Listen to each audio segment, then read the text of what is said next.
สวัสดีค่ะพี่ทุกท่านวันนี้พบกับช่องจารันพระเครื่องกันอีกเช่นเคยนะคะวันนี้น้องก็มีพระมาแบ่งปันให้พี่ๆได้เลือกได้รับชมกันในราคา150 บาทนะคะแต่ถ้าพี่ๆท่านใดปิดคู่นะคะ200 บาทจัดส่งฟรีมีปลายทางนะพี่นะ EP นี้เป็น EP ที่121ของน้องแล้วนะคะฝากพี่ๆกดไลค์กดแชร์กดติดตามเพื่อเป็นกำลังใจให้กันและจะได้ไม่พลาดคลิปใหม่ๆด้วยนะคะช่องทาง การติดต่อน้องนะพี่นะโทร080 086 4147หรือจะแอดไลน์กันที่เบอร์เดียวกันเลยนะคะเรามาเริ่มกันที่รายการที่1กันเลยนะรายการที่1นะพี่นะเป็นหลวงปู่ทวดหลังเตารีดแบบนี้นะข้างหลัง05นะพี่นะรายการที่1นะคะ150 บาทนะรายการที่1นะพี่นะนี่ต่อไปรายการที่2เป็นพักกิ่งนะพี่นะพักกิ่งรายการที่2นะคะนี่นะรุ่นทิ้งทวนนะพี่นะรายการที่2นะคะ150 บาทอันนี้กิ่งดังนะพี่นะรายการที่2นะคะ150 บาทนะต่อไปรายการที่3เป็นขุนแผนนะพี่นะ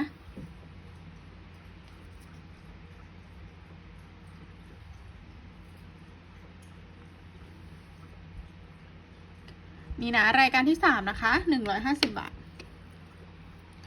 ต่อไปรายการที่4เป็นพักกิ่งนะคะอีก1องค์นะด้านหลังจะเป็นอย่างนี้นะอันนี้ด้านฐานนะพี่นะอันนี้ก็กิ่งดังนะคะรายการที่4นะคะ150 บาทต่อไปรายการที่5รายการที่5จะเป็นพระร่วงรางปืนนะพี่นะรายการที่5นะนี่รายการที่5 150 บาทนะพี่นะเนื้อหาเก่าๆแบบนี้เลยนี่นะต่อไปรายการที่6รายการที่6จะเป็นพระปิตาเก่าแบบนี้เลยนะพี่นะนี่รายการที่6นะ150 บาทต่อไปรายการที่7เป็นพระกิ่งนะพี่นะอีก1องค์นะคะด้านฐานจะเป็นอย่างนี้นะ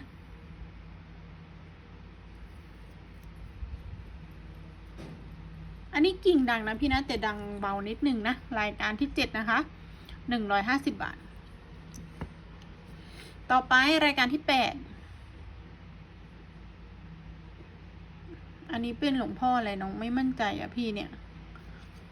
รายการที่8หลวงพ่อ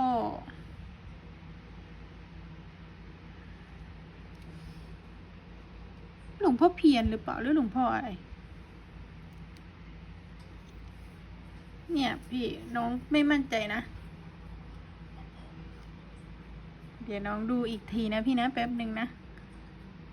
เดี๋ยวหลวงพ่อพรหมนะพี่นะเนี่ยหลวงพ่อพรหมนะมันแบบว่ามันเก่าจริงนะพี่นะนี่ด้านหลังจะเป็นอย่างนี้นะนี่นะขอโทษขออภัยนะพี่นะน้องก็ไม่ค่อยเก่งเท่าไหร่นะรายการที่8หลวงพ่อพรหมนะคะ150 บาทนะต่อไปรายการที่9เป็นพระรอดนะพี่นะนี่พระรอดรายการที่9นะคะ150 บาทนะต่อไปรายการที่10เป็นหลวงพ่อเงินนั่งช้างแบบนี้นะพี่นะนี่หลวงพ่อเงินนะคะรายการที่10นะพี่นะ150 บาทต่อไปรายการที่11จะเป็นรูปหล่อหลวงพ่อทบนะพี่นะนี่นะคะเก่าๆเลยนะพี่นะรายการที่11นะคะ150 บาทต่อไปรายการที่12จะเป็นพระสังกระจายนะพี่นะนี่ด้านหลังจะเป็นอย่างนี้นี่นะ150 บาทต่อไปรายการที่13นะพี่นะ13จะเป็นพระนางพญานะพี่นะ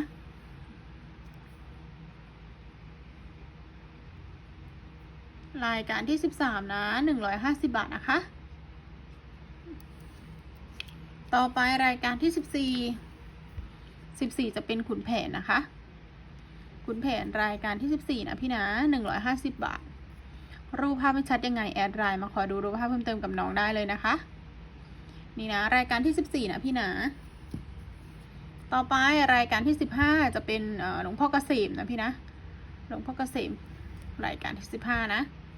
ด้านหลังจะเป็นอย่างนี้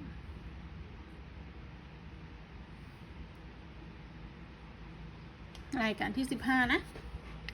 ต่อไปรายการที่16จะเป็นเต่าหลวงพ่อเงินหรือเปล่าพี่นี่นะ รายการที่16นะ150 บาทนะเนื้อหาเก่าๆแบบนี้เลยนะคะรายการที่16 150 บาท ต่อไปรายการที่17เป็นพระกิ่งอีก1 องค์นะพี่นะพระกิ่งอีก1 องค์นะนี่รุ่นทิ้งทวนนะนี่ต่อโค้ดด้านล่างแบบนี้นะรายการที่17อันนี้กิ่งดังฟังชัดเลยนะพี่นะรายการที่17นะคะ150 บาทต่อไปรายการที่18เป็นพระสังกระจายอีก1 องค์นะพี่นะนี่นะด้านฐานนี่นะคะรายการที่18นะ150 บาทต่อไปรายการที่19จะเป็นรูปหล่อหลวงพ่อไปนะพี่นะนี่รูปหล่อหลวงพ่อไปรายการที่19นะพี่นะ150 บาท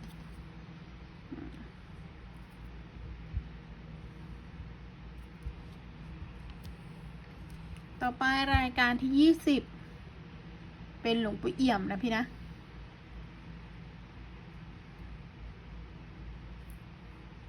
รายการที่20นะคะ150 บาทต่อไปรายการที่21จะเป็นรูปหล่อหลวงปู่ทิมนะพี่นะ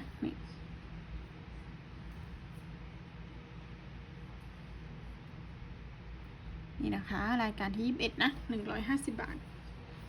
ต่อไปรายการที่22จะเป็นเหรียญสมเด็จพระนเรศวรนะพี่นะนี่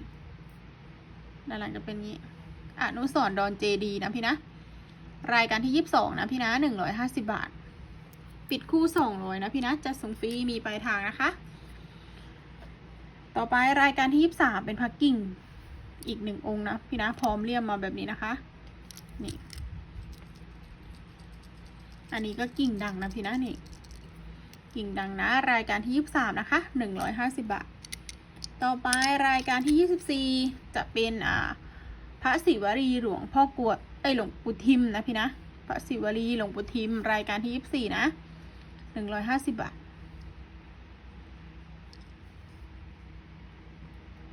นี่นะ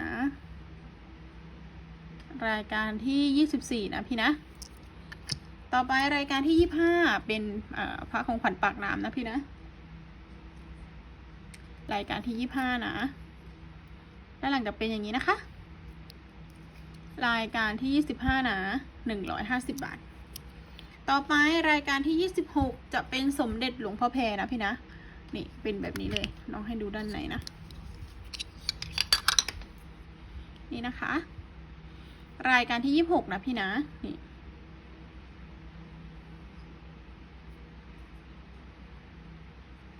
นี่นะคะรายการที่26นะพี่นะ150 บาทนะคะมาพร้อมกล่องเดิมแบบนี้นะใส่มาแบบนี้นะคะต่อไปรายการที่27จะเป็นพระปิตาเศรษฐีใหญ่หลวงปู่คำบุนะพี่นะนี่ลองให้ดูนะคะเนื้อด้านในนะพี่นะนี่จะมีตะกรุด1 ดอกนะด้านหลังจะเป็นอย่างนี้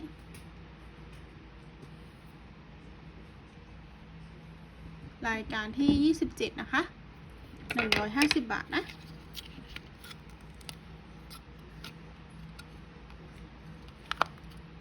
ต่อไปรายการที่28จะเป็นเสือหลวงพ่อเพียรนะพี่นะนี่เลย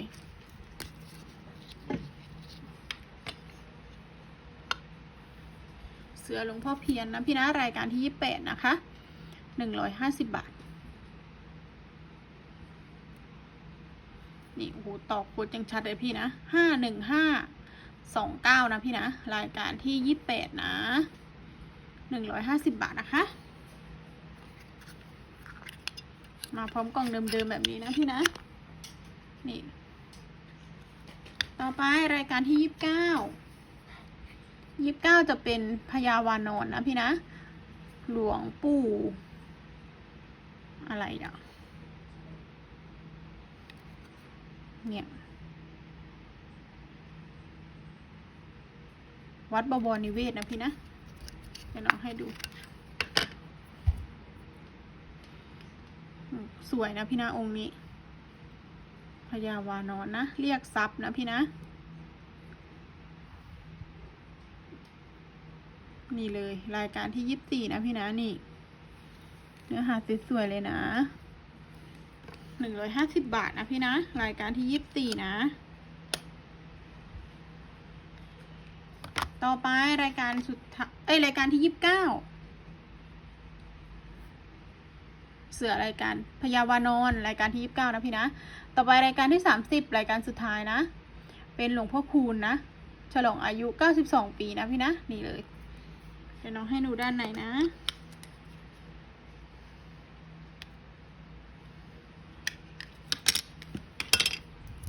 นี่อันนี้ยังสวยเลยนะพี่นะอันนี้สวยจริงนะพี่นะรายการนี้หลวงพ่อคูณปี58นะพี่นะนี่มาพร้อมกล่องแบบนี้เลยกล่องกำมะหยี่แบบนี้นะนี่เลยนะพี่นะรายการที่150 บาทพี่ๆท่านใดสนใจนะคะหรืออยากดูรูปภาพเพิ่มเติมสามารถแอดไลน์มาขอดูรูปภาพเพิ่มเติมกับน้องหรือจะโทรมาสอบถามกันก่อนก็ได้นะคะสำหรับวันนี้ขอขอบคุณค่ะ